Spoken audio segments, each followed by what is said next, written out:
don't live in Cleveland. You live in Cincinnati. I think I'll be ready. I think it'll be just fine.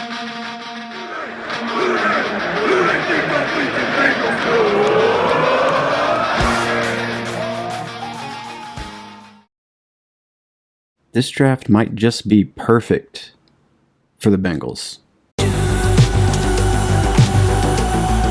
What is up, Bengals fans? It's your boy Mike coming back at you with another Hoot Daily. Today's Thursday, April Fool's Day. I won't be playing any jokes because I hate practical jokes. They're made to just make people feel dumb, I think, but it's okay. You guys will probably get pranked by other people, not a big deal. What I wanted to do today, if you guys are regulars to the channel, remember yesterday, I went over some Ja'Marr Chase film, right? One of the biggest arguments against taking Ja'Marr Chase in the first round is that the Bengals need to get a young, talented offensive lineman, preferably two, to kind of bolster the offensive line. They've missed on too many draft picks. But I wanted to show you guys something that is just absolutely crazy in this draft. What I did is I went ahead and took, I was looking at the RAS scores, the relative athletic scores, and if you guys don't know, this year there isn't a combine, so all of the prospects are doing their own pro days. So at their schools hosting pro days, and then that's how we're getting the numbers. They're kind of trickling out this year. They're not there's no big drop like after the combine. They're trickling out this year. So what I did was I went and checked out the RAS scores for the offensive linemen that have had pro days so far. I cross-referenced those with PFF scores, and I made a list of offensive linemen that have tested above an 8 RAS score, which is considered very, very good. If you're above an 8, if you're above a 9, you're considered elite. If you're above an 8, you're considered really, really good. You know, good to great, right? So these are players that have an 8 or above RAS score and a 75 or above PFF score, right? So these are guys that are showing on tape and in film that they can play, and then they're showing athletic ability and getting all the right measurables, right? Guess how many I found? 18. There are 18 offensive linemen in this class who have an above 8 RAS score and above 75 PFF score, and there are several that have an above 9 RAS score and an above 90 PFF score. This is a crazy class of offensive linemen, and this just bolsters the idea of go ahead and take that offensive weapon, whoever it is. If you want, and I'm a Ja'Marr Chase guy because of his connection with Joe Burrow and the fact that we can already see on film how well they play together. We know there's no guessing game to see it to know if they're going to get in sync or not. We know that they already can and have. Take that offensive weapon. The reason is because, man, there are not going to be 18 offensive linemen taken in the first round ever of any draft. I don't believe it.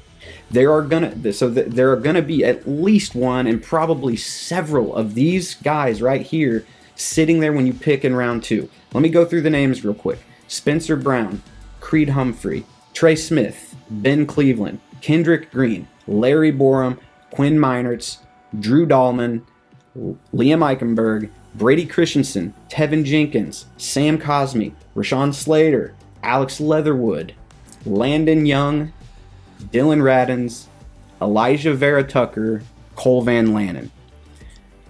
Any of those guys, I think, would come in and compete day one for that starting right guard spot. But we're talking about these are prospects that, man, yeah, not all of them are going to hit. It's not like I'm saying all 18 of these guys are going to hit. But if you were to bring in your one of these tackles they're gonna fall. They're gonna be there, right? So let's say the guys we know are going in the first round. Penei Sewell's going in the first round. Rashawn Slater's going in the first round.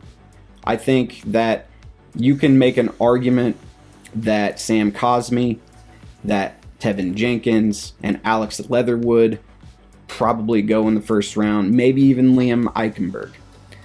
But that's only 6 guys. Still 12 of these guys left. You know what I mean? You're probably going to see several of these guys available in the 3rd round, right? So what I wanted to go through is just check on some of this stuff, some of the highlights here of the guys I found, right? So if you want to take a look at guys that are above a 9 RAS score, you've got let's see, above a 9. Jimmy Morrissey, he's a guard. He's not even on the list. He got a 9.01. He's out of Pittsburgh. He's currently sitting at a very nice PFF score of a 69.0. Other guys over 9. You've got Creed Humphrey, obviously he pretty got a lot of fanfare for scoring a perfect 10 on his RAS score. His PFF grade for last year was 80.3. Quinn Meinertz, the big-bellied Senior Bowl guy that everybody loves. His RAS score is his RAS score was a 9.78. His PFF score from last season he didn't play last season, 2019, 86.9. I'm sorry, Quinn Meinertz, 86.5. Now that's against whatever conference he plays in. I'm not going to go look it up, but a competition issue there, which is why you might be able to get him in a 3rd or maybe even 4th round. Probably not 4th, but maybe the 3rd round you could probably get him. Drew Dahlman out of Stanford scored a 9.78 RAS score with an 86.9 PFF score last year. Spencer Brown, another guy that put up a perfect 10 RAS score. His PFF grades aren't great because he's still learning the position, essentially, 62.2, but there's another big athletic potential right there. Sam Cosmi, 9.99 on the RAS score, and he scored a 90.5 last year playing for Texas. Brady Christensen out of BYU put up a 9.85 RAS score, and his grade last year was 96.0 from PFF. Tevin Jenkins, 9.75 RAS score, 92.0 PFF score last year. Rashawn Slater, obviously, 9.72, 90 overall PFF score. Tommy Doyle out of my home. I was born in Oxford, Ohio, where Miami of Ohio is.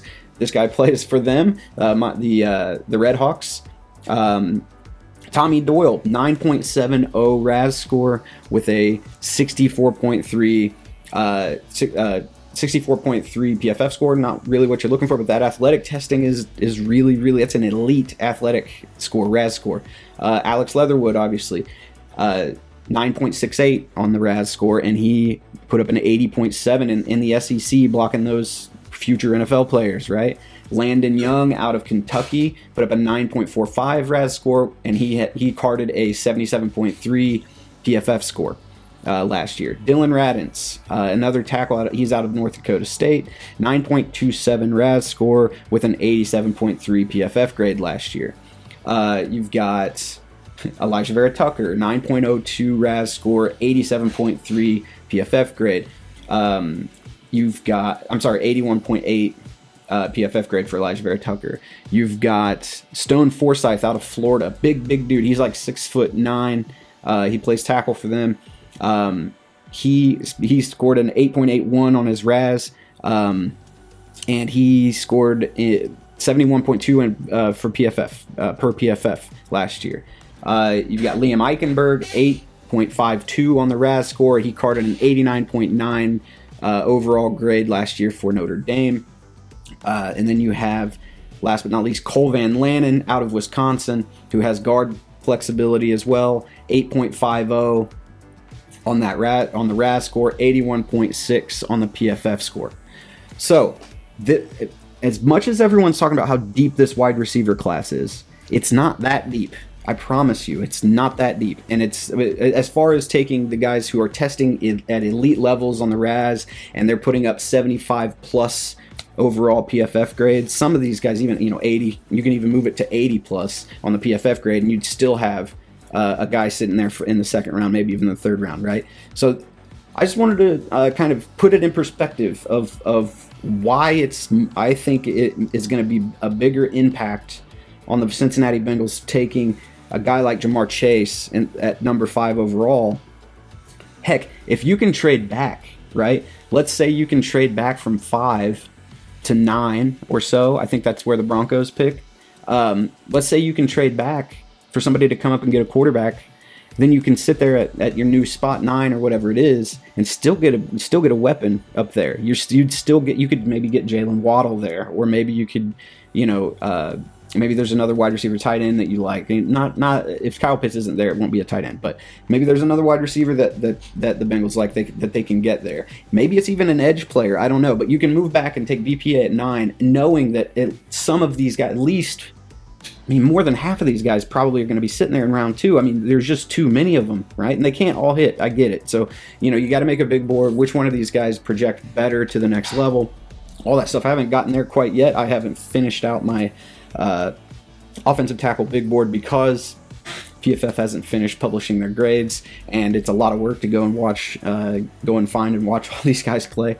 So I just wanted to kind of give the just from a draft strategy perspective, why it's a better idea to go ahead and take that get Joe Burrow get Joe Burrow a fast car, man. Let him zoom, let him get out there and sling it around like Patrick Mahomes does. We want to get him as many or more weapons than Patrick Mahomes, right? And we can do that in this. We can get him one of those weapons in this draft and get one of these offensive tackles, probably multiple of these tackles / guards that are gonna come in and compete day one for starting jobs because they're athletic as hell. They're testing like crazy, and they put up really good grades, in some of them in really elite conferences against elite competition, right?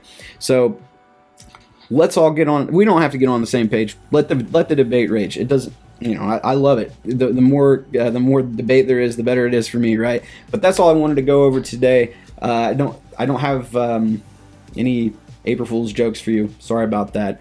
But I'll come back at you tomorrow with another Who Daily. Thanks for sticking around and coming back every day for these. Hit that subscribe button, like, share it with your friends. Have them come in here and talk shit if they're Steelers fans. We'll gang up on them together. But until next time, I've been Mike. This has been Who Daily. Peace.